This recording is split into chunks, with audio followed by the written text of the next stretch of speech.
seja bem-vinda a mais um vídeo. Eu sou Beatriz Azevedo, neuropsicóloga, psicóloga clínica, instrutora de Mindfulness e idealizadora do curso Massagem de Bebês e Crianças. Hoje a nossa convidada é Luciana Paiva. Ela é psicóloga clínica, especialista em terapia junguiana e vai contar pra gente sobre os contos infantis.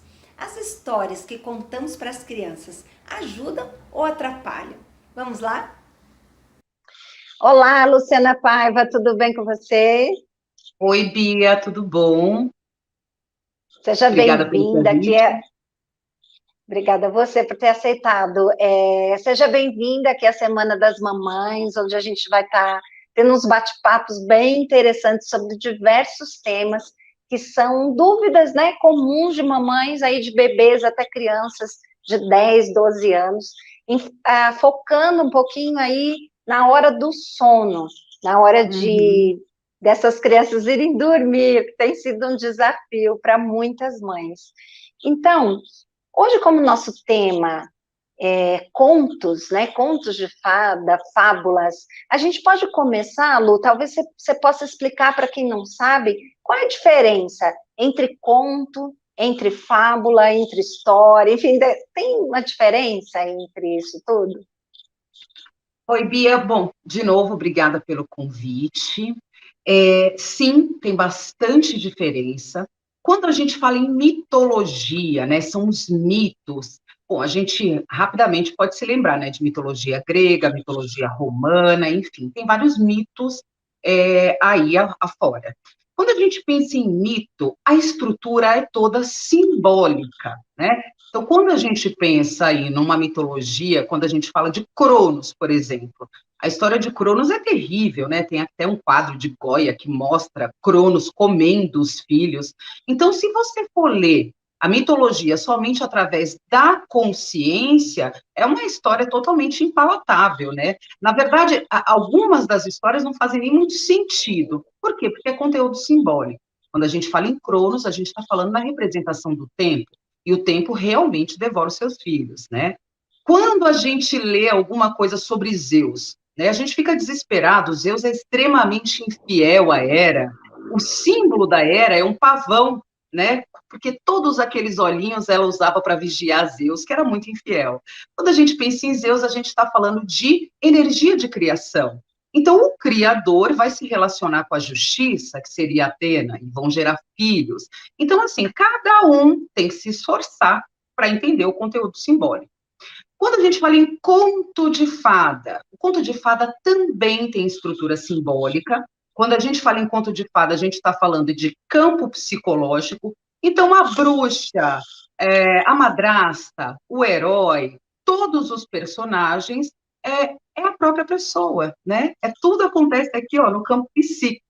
Porém, já vem uma história com conteúdo moral, fica um pouco mais palatável, entendível do que o mito. Então, cada um aí precisa. Quem tem profundidade na leitura simbólica vai interpretar a questão mítica por trás do conto de fada. Quem não, fica na superfície consciente. Na história de Branca de Neve, por trás disso fica o quê? Meninas boas se dão bem, não é? Mas tem toda uma questão simbólica por trás do conto da Branca de Neve. Branca como a neve, cabelos pretos como o ébano, boca vermelha, né? Então a gente pode pensar, ai, que bonitinha, ela era uma bonitinha, né?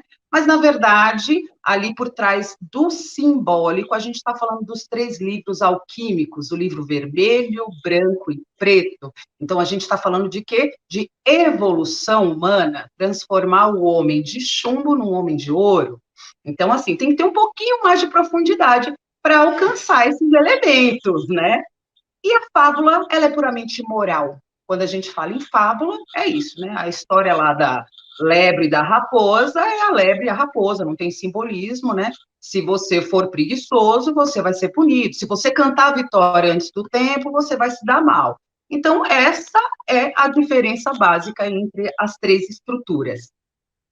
É muito interessante isso, né? Para quem nunca olhou por esse parâmetro, é bem interessante. Mas, assim, levando para as crianças, qual a importância, então, desses contos na vidinha de uma criança? Um pai e uma mãe deve ou não deve contar, porque hoje em dia tem muito essa coisa do politicamente correto, eu vou falar de lobo para o meu filho e ele não vai dormir direito, eu não vou mudar um pouco essa história, vou mudar o final da história para ficar melhor, né, para ele não se assustar.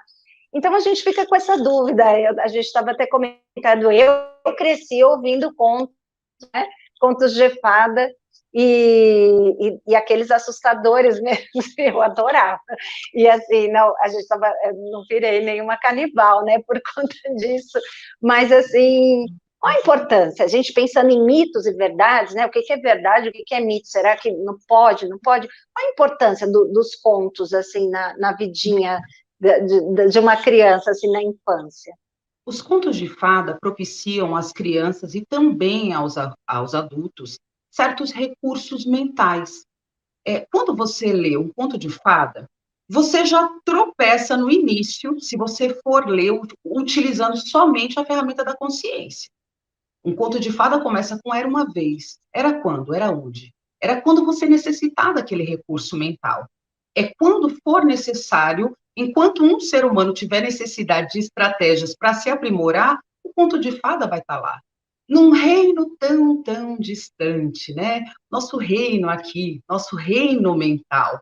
Então, veja bem, a gente está no século XXI, a gente está falando de contos de fadas, e os contos, tá? Jung, antropólogo, visita vários países, muitos contos de fada têm origem na Índia, tem origem na Europa, enfim, mas a gente vê as mesmas estruturas aqui, por exemplo, na América Central, né, nos povos arcaicos. Então, a gente está falando de inconsciente coletivo. São ferramentas que fortalecem esse inconsciente infantil. Só que a gente precisa partir de uma outra premissa para essa leitura, certo? E cada um vai processar da maneira que for necessário para si. O jovem príncipe, quando ele sai para salvar a princesa, ele é praticamente um adolescente. Ele não tem possibilidades contra um dragão. Ele não pergunta para o rei, quanto que você vai me dar? O que eu vou ganhar de presente? Não, ele sai porque é justo, porque é bom, porque é nobre.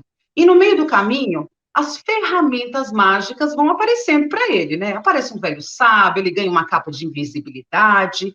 São as ferramentas humanas que a gente vai desenvolvendo nesse processo. E aí, quando ele chega diante do dragão, ele já está preparado, ele está forte, ele está robusto, e ele consegue entrar naquela batalha. Se a gente for pensar num campo psicológico, várias vezes na nossa vida a gente precisa matar os nossos dragões internos. E a gente parte nessa jornada do herói, muitas vezes sem capacidade de vencer aquele herói, e no meio do caminho, coisas vão acontecendo, as sincronicidades da vida vão viabilizando as ferramentas para que você consiga. Quando é isso? Sempre que a criança precisar, era uma vez, né? Num reino distante, o reino que ela necessitar. Então, eu acredito ser positivo.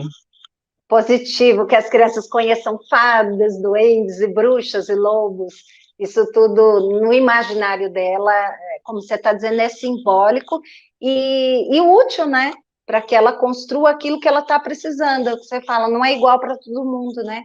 É naquela Sim. vivência, naquele momento e naquela idade.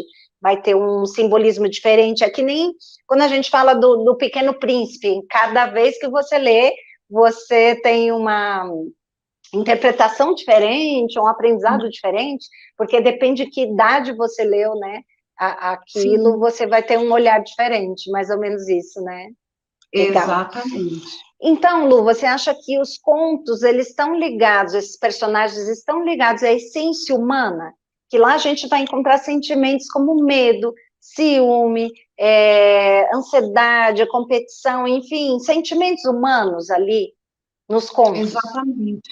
E assim, né, crianças já tem toda uma pluralidade. As crianças também têm medo, angústia, ciúme. A gente não conversa com isso. Filho, isso é frustração que você está sentindo. Olha, isso é medo. E mesmo que a gente converse somente utilizando a lógica, imagina uma criança de 6 anos. Filho, você está com medo, fica tranquilo, não tem nada no escuro. Funciona? Não, a gente precisa de uma linguagem mais profunda, que vai lá no inconsciente, né? Então, Uhum. todos esses heróis, né, dos contos de fada, eles também têm que vencer e criar, desenvolver ferramentas e estratégias para eles conseguirem vencer as atribulações, né? E as crianças também, elas precisam vencer, dominar suas próprias bruxas, né? A gente está falando de campo psicológico, isso tudo está se passando na mente de uma pessoa, né? Então, a bruxa, o dragão, o herói, a princesa, tudo isso são elementos simbólicos que todo mundo tem. A gente tem todos esses personagens aqui, ó, o tempo todo na nossa mente, trabalhando, atuando. Lu, me fala uma coisa, mas esses elementos não podem ser muito assustadores, dependendo da idade da criança, e em vez de ajudar a dormir, pode prejudicar o sono? Por exemplo, eu vou contar uma história ali da Bela e a Fera para o meu filho, para minha filha, e ela pode ficar assustada, né, com essa imagem, ao invés de dormir tranquilamente. O que você acha? Bia, você tem filhos, você sabe que as crianças elegem as histórias que elas querem ouvir. Tem uma época, olha, a minha filha, ela ficou numa fase de Rapunzel, e todo dia ela queria ouvir a história do Rapunzel, e deixou os cabelos crescer, e tinha que fazer a sopa da Rapunzel, até aproveitar e falar, olha, essa sopa é da Rapunzel para crescer o seu cabelo. Porque ela necessitava daquelas ferramentas. Então, a criança geralmente elege o conto de fadas, né? É, Importante. é engraçado que a Rapunzel, né, ela não via, ela não tinha visão de mundo. Tudo que ela via, ela por meio dos olhos da bruxa. Se a gente for fazer uma tradução disso, muitas vezes a gente não consegue enxergar a realidade, a gente está enxergando tudo com uma visão pessimista, né? Com a pior visão distorcida, às vezes cínica da realidade. Então, é essa a representação. Quando ela começa a cantar, ela entra em contato com a alma dela. O príncipe ouve, o príncipe é a parte nobre dela. E quando ela joga os cabelos, o príncipe também sobe. Então, a partir daquele momento, ela deixa de ver o mundo somente pelos olhos da bruxa. Ela consegue ver valores morais no mundo. Olha aqui, como é diferente quando a gente começa a olhar isso com um simbolismo a mais, né? Tanto que na história Total. ela perde, tá? A história real ela perde, o príncipe fica, ela fica cega em determinado momento, ela chora até encontrar o príncipe. Então, tem toda uma interpretação por trás disso também. Por que isso não é assustador? Porque a criança elegeu aquele ponto. Às vezes ela está precisando isso, né? Entrar em contato com a sua própria alma, se elevar, sair do medo, sair da torre, né? No caso da minha filha, que tinha muito medo também, até comentei contigo, eu acho que esse conto fez muito sentido, porque ela viu que ela pode enxergar as coisas de uma maneira nobre, não só nos olhos do medo, né? Então, foi o recurso Nossa. mental que ela precisava naquele momento. E assim, você falando da Rapunzel, acho que é um recurso mental que nesse momento de pandemia até os adultos estão precisando, né? Porque a gente nunca teve tão trancado numa torre, né? E olhando, Exatamente. você falando isso, não teve como não fazer essa ponte, né? Às vezes a gente olhar o mundo pela visão de tudo, né? A visão política de um, a visão jornalística de outro, e a visão da sua vivência da sua classe social ou da sua, né, das pessoas que você conhece. Então, nesse momento pandêmico, né, o quanto que a gente está tendo que olhar, né, descer da torre e olhar além, né, disso tudo. Eu acho que a E gente está veja como é que precisando também. e engraçado como a Rapunzel evoca o príncipe cantando, né? Cantar Uhum. eleva a alma, né? É arte, cantar, dançar, ela ficou leve. Então fica uma dica, porque os contos de fada, eles não foram escritos para a criança, eles foram escritos para todos nós. Recurso Todos. mental para todos. A gente está empobrecido na leitura simbólica, cada vez mais a gente tem dificuldade. Os símbolos Sim. existem em tudo. A gente utiliza símbolos, olha aí os números. Né? Os números são símbolos, né? Só que a gente usa para quantificar, classificar. A nossa sociedade é muito materialista, então nossos símbolos estão a serviço disso, e a gente está perdendo essa capacidade simbólica. Mas o inconsciente não entende as coisas de uma maneira tão diretiva, né, Bia? Verdade. A gente está muito concreto, né? Muito no pensamento. Isso traz mais sofrimento, né, Lu? Eu acho que quando a gente tem a capacidade de abstrair, de olhar para esses símbolos, fica talvez seja um recurso, né, melhor para a gente lidar com o nosso próprio sofrimento, a nossa própria dor, né? Hoje eu Sim. acho que tudo é muito imediato, todo mundo quer se livrar da dor, ninguém quer ter dor, todo mundo quer se livrar da dor, e de maneira objetiva e concreta. Então, acho que isso que você está falando é bem interessante, né? Esses recursos que vão além. Quando você fala do cantar, da arte, é o recurso do coração, né? De você estar conectado também com esse ser, né? É assim, com o teu self, né? O que está dentro de mim, né? E Sim. expressar e fazer essa conexão até para entender o que está fora também. Lu, então, dentro desse contexto, você teria algum livro que você pudesse indicar para os pais lerem, para as crianças que têm dificuldade de dormir, que têm medo de dormirem sozinhas? Bom, além dos contos clássicos, né, Bia, eu trouxe aqui um conto que eu gosto muito, que é do Chico Buarque, me ajudou muito, é a Chapeuzinho Amarelo.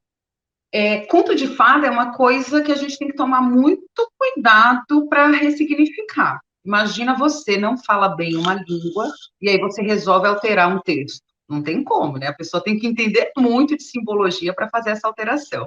Então, com todo respeito aí aos irmãos Grimm, essa modificação, alteração do Chico Buarque ficou Ele pode, fantástica. né?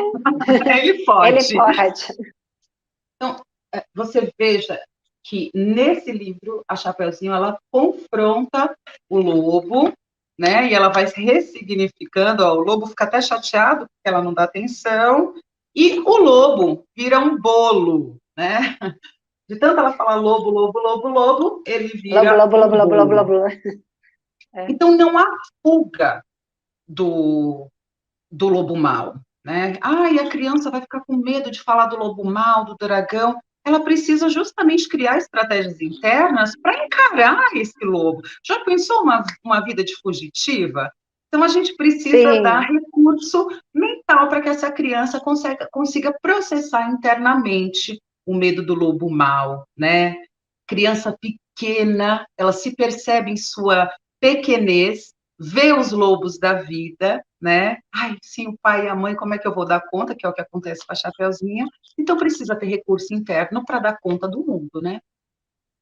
você sabe, Lu, que no meu curso de massagem, né, para crianças, eu falo da visão de Le Boyer, da Chantala, e ele usa, não sei se você já viu o livro Chantala, ele usa o lobo como o primeiro enfrentamento de um bebê. Quando ele nasce, ele fala, tem um lobo que está ali remoendo dentro do estômago dele, que ele não sabe ainda, que se chama fome.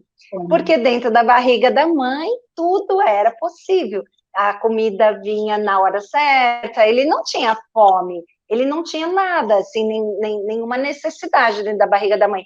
E quando ele sai, ele sente, então, então ele usa essa expressão como um lobo, é um lobo, né? Então tá ali gritando dentro da barriga da criança, e até ela descobrir que isso é fome, e que se ela chorar, vai vir um leite para ela, e que vai amenizar isso que ela está sentindo, é um processo. E isso acontece Sim. nos primeiros dias de vida, e a gente pensa que um bebê não tem estresse, não tem angústia, e ele mostra justamente que não, que a gente já nasce Uhum. enfrentando uma série de lobos, né? E o primeiro que a gente enfrenta, que ele fala, é a fome.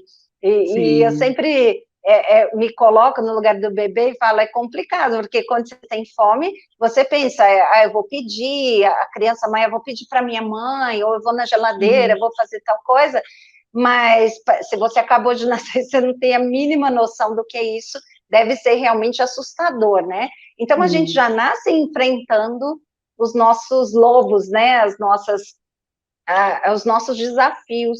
E é muito interessante, né? Os contos, eles reproduzem pelo próprio inconsciente coletivo, é o que você fala, conteúdos humanos, né? Desde a mitologia, a gente fala, são conteúdos humanos, tudo que a gente sente, Sim. desde que o mundo é mundo, independente da cultura que a gente esteja, da religião, enfim, são Sim. conteúdos muito humanos, que se a gente souber né, interpretar, como você falou, né, assim, se jogar um pouco para esse lado simbólico e menos para o concreto, eu acho que pode ser uma viagem deliciosa, né? Sim. Jung chama de conteúdos arquetípicos, né? Todos os contos são carregados de conteúdos arquetípicos, ou seja, não importa se é no Brasil, na Inglaterra, não importa se é agora em 2021 ou se foi em 1800. São estruturas arcaicas que todo ser humano se identifica. Então, é realmente uma jornada arquetípica. É uma jornada. Eu estava comentando, né, com você, Lu, que eu cresci, a gente não tinha tanta, na minha idade não tinha internet, né, e eu cresci lendo livros de história, de contos que minha mãe comprava, né, eu tenho que agradecer muito a ela, mas ela comprava, e eu lia e relia esses contos, e é como se você tivesse na sua vida uma referência, né, para poder se identificar também. Ora eu sou isso, ora eu sou aquilo, ora eu sou a Chapeuzinho, ora eu sou o lobo, ora eu sou a vovozinha, enfim, ora eu sou a floresta. Então, e isso eu acho que trabalhava muito o imaginário das crianças, né? E eu cresci na minha infância, eu cresci assistindo o Sítio do Pica-Pau Amarelo. E onde a gente entrava em contato com a mitologia e o folclore, né, o folclore brasileiro, e era muito, né, Reinações de Narizinho, que é um livro clássico, né, que é lógico que a gente pode hoje fazer ponderações e até o que a gente estava falando sobre conversar sobre racismo, sobre machismo, enfim, através disso, porque a Emília era uma menina muito esperta que indagava quando falavam, ela é minha preta de estimação, né, que a empregada da casa era assim, e ela fala, o que é, a Emília fala, o que é, né, o que é ser uma preta de estimação? Então, ela era atrevida, e ela perguntava, e aí a Narizinho responde, não, estimação vem de algo que a gente estima, que a gente gosta muito, é isso que a gente quis dizer, mas isso dá vazão a a um diálogo, né, em cima disso e tudo mais, mas é o que a gente fala, ninguém se tornou canibal, né, ou racista porque leu um livro, né, na verdade, eu acho que ler traz a possibilidade de pensar mais sobre as coisas e não limitar, né, assim, no meu entender. Então, a leitura e escutar uma história é a capacidade da imaginação e da gente conversar sobre as coisas, e não o contrário, limitar. Não vou ler essa determinada coisa porque vai limitar. Aí a gente estaria também, de certa forma, limitando o ser humano, né, e a capacidade dessa criança de pensar e de indagar, como uma boa Emília, né, como uma boa boneca de pano, que tudo era curiosa e indagava todas as coisas, e é isso que a gente quer, né, das crianças, que elas pensem e que elas questionem, porque é esse tipo de adulto que a gente precisa nesse mundo, né, um adulto que questione, e principalmente agora, que não aceite, né, as coisas tão quadradinhas e que questione, que sejam curiosos e que não estacione, né, simplesmente em cima da sua torre, né, não fique vendo o mundo pelos olhos dos outros e que se aventure, né, eu acho que as histórias possibilitam isso, muitas aventuras, que não deixa de ser a nossa vida, né, uma grande aventura. A jornada do herói, né? A jornada do herói. Evoluímos muito tecnologicamente, moralmente nem tanto, mas temos essa possibilidade, né? Então, para o pessoal que assistiu esse bate-papo aqui com a Lu, ela tem um canal no YouTube muito interessante. Lu, fala qual que é o nome do seu canal, depois eu vou deixar aqui também na descrição. É psicóloga Luciana Paiva. Lá a gente fala bastante de simbolismo, bastante. É esse o nosso caminho. Legal, então o canal da Lu é bem interessante, ela fala de simbolismo, tal. Não é um canal voltado para crianças, enfim, para adultos de maneira geral, mas que ela fala temas bem interessantes. Então, quem quiser conhecer, vai lá conhecer o canal da Lu. E se vocês tiverem alguma pergunta, alguma curiosidade a mais, pode perguntar aqui para a gente, que eu puder responder, a Lu também, a gente vai responder vocês, e podem sugerir também outros bate-papos aí dentro desse tema ou de outros. Vou convidar a Lu outras vezes, então, para a gente bater um papo aí sobre os símbolos, os contos, e, enfim, tanta coisa legal que ela tem aí para compartilhar com a gente, tá bom? Então, Lu, um grande beijo, obrigada, viu? Adorei te ver, adorei conversar. A gente já se conhece, né, de uma longa estrada aí, mas foi muito bem legal esse bate-papo. Um beijo. Um beijo, Bia, muito obrigada, e é isso.